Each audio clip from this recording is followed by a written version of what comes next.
welcome back to another story time. Yes, I am so happy that you're here. Yes, I am. And it's going to be another great story. Yes, we need another great story so that we can learn and grow together. Yes, we do. And friends, let me tell you, tonight is another great night for another dedication. All right? So be ready because we're going to get there. But before we get there, I see a family. I see new little friends watching this story time. Welcome to story time. Yes. It's awesome to have you here with me. And you're going to be in for a great treat. Yes, you are. And it's going to be so much fun, friends. So mom, dad, whoever's watching, subscribe and like this channel. Share it. Comment.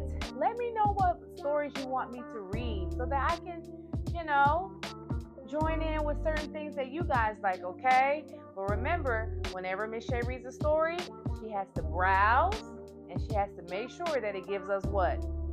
A lot of life. A lot of life. And it has to give us life so that it can help us to continue to grow, okay?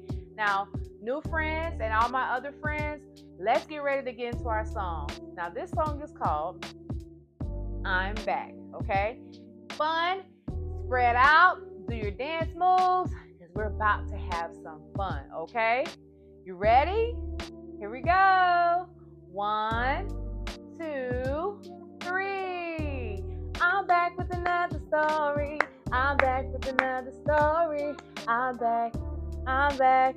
I'm back with another story. I'm back with another story. I'm back with another story. I'm back. I'm back. I'm back with another story. Yes!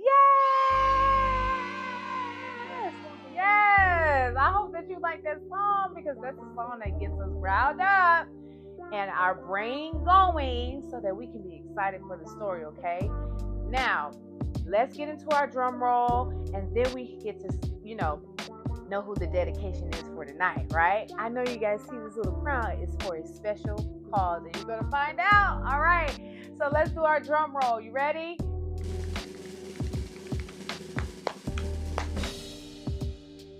Boom, boom, boom. Now, this story is called The Smallest Girl in the Smallest Grade. Wow.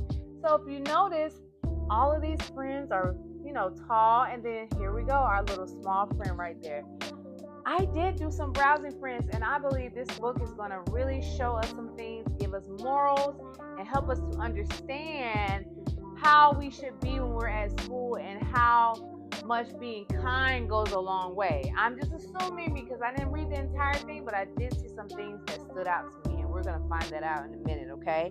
Now, this is written by Christian Roberson. Thank you so much, Justin. And illustrated by Christian Roberson. Thank you so much. You guys are so awesome for this story. Thank you for being in your purpose and in your gifts so that I myself and like other teachers can be able to read these stories to the little ones. Thank you so much. I'm so excited to get into the story.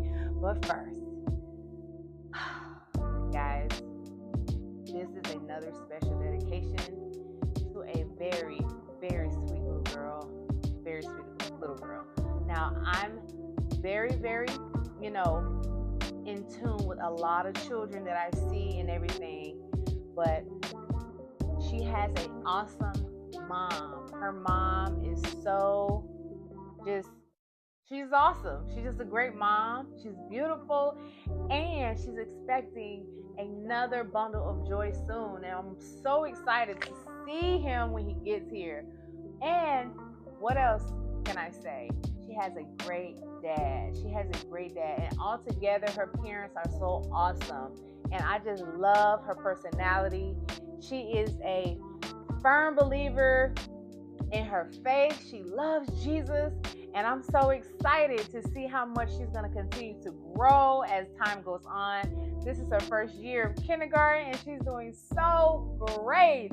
Friends, I'm going to introduce the person I'm dedicating this story to right now. And her name is Cora. Yeah!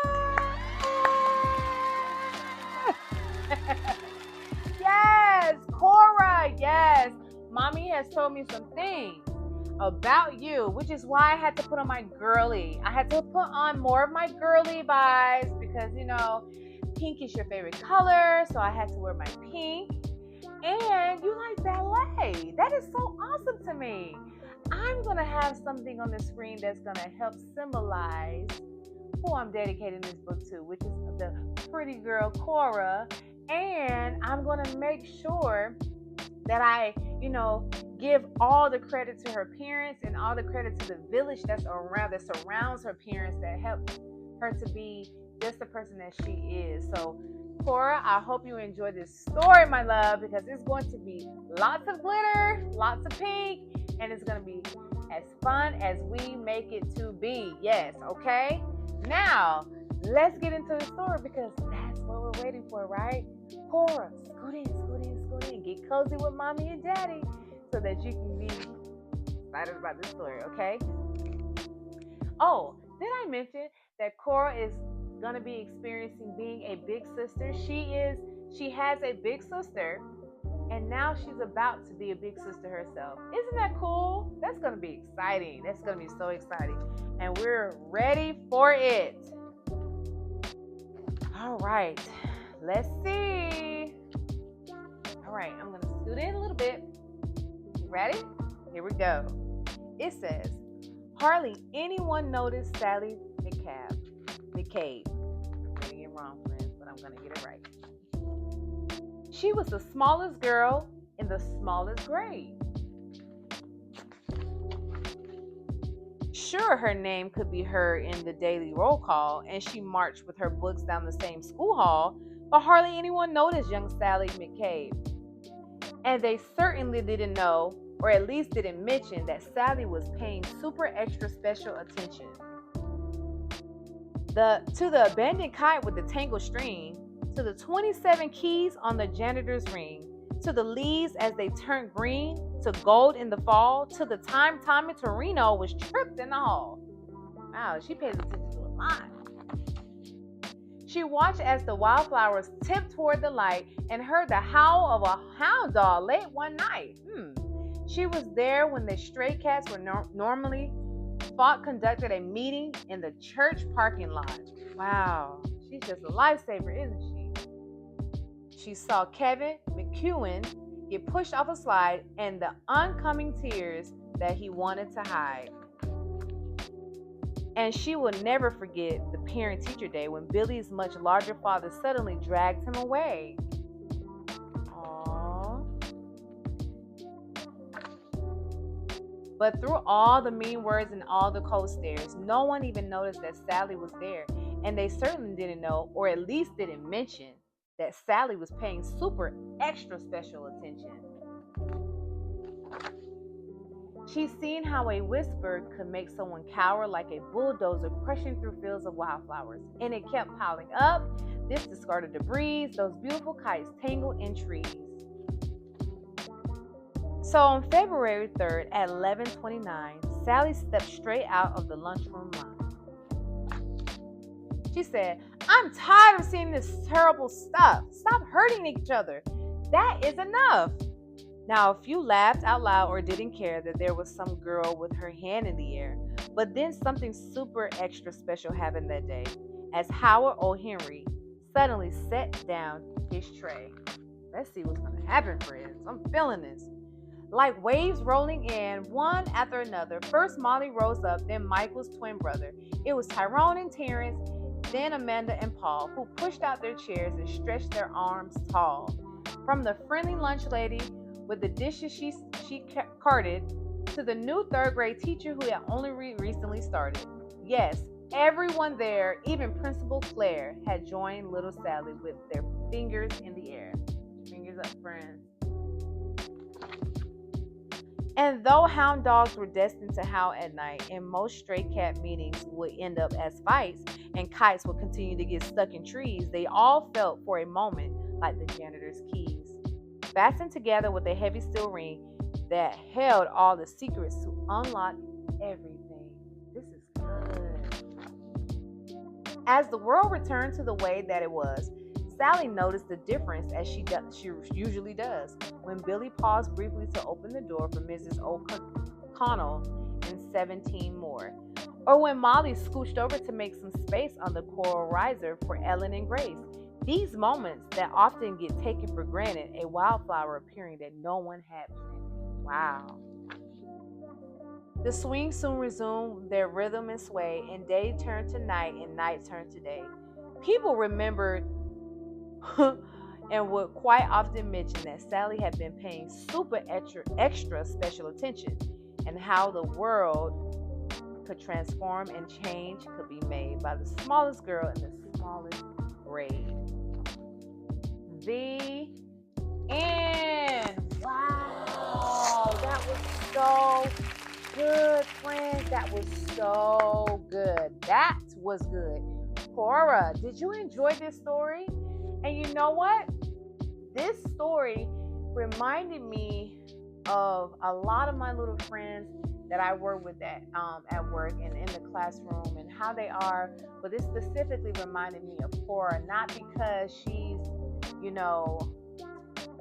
she didn't see everything, but because of her spirit and the kind of kid that she is, and how much she loves to make a difference, how much she loves to be kind to others, and she pays attention now. She's such a sweet little girl. And Cora, I really hope that you enjoyed this story with mommy and daddy, even your big sister, if she's there to even see this with you. I'm excited for how much you're going to grow and how much you're going to continue to be a light. It's going to be so great. And you know what? Believe me when I tell you, you have a great, great, great family behind you, okay? So friends, listen, we want to be like Sally. We want to stand up for what is right, and we want to just stop the chaos. Sometimes we can get fearful of that, right? We can get fearful. We may not want to do it, what people are going to say, but we have to shine our light. We have to let others know, like, hey, this is not okay. We can't do this. We have to get along. We have to have fun and just be respectful to one another, right? So parents, with that being said, try and see if you can find this story. It's called The Smallest Girl in the Smallest Grade. Such a great book. As you know, what I just read is such a great story, and have fun with it. I feel like the morals that is instilled in this story will help our children understand that taking a stand is not always bad. It's never really bad taking a stand, just depending on what you're standing for and making sure that it's positive, okay? Now, parents, go ahead. Don't be shy. Go ahead and buy, and let me know if you've added it to the collection already, okay? We're going to be done and over with that, okay? Now, guess what, friends? It's come to the time where I'm not saying goodbye, but I'm going to say see you later, so that I can get another great story for us all, okay? So it can be great and we can learn and grow together. But remember, just like Sally, if you want to take a stand, if you want to say the right thing and you know that this is going to help, God is with you every step of the way. And I believe that God was really with Sally in this story, okay? No matter what, He's with you, all right? So put your listening ears on and make good choices. And if you make a mistake, don't worry. Dust yourself off, pick yourself up, and try again, because I'm rooting for you and I want the best for you, okay? Now, I will see you in the next video. I'll see you soon, friends. Bye.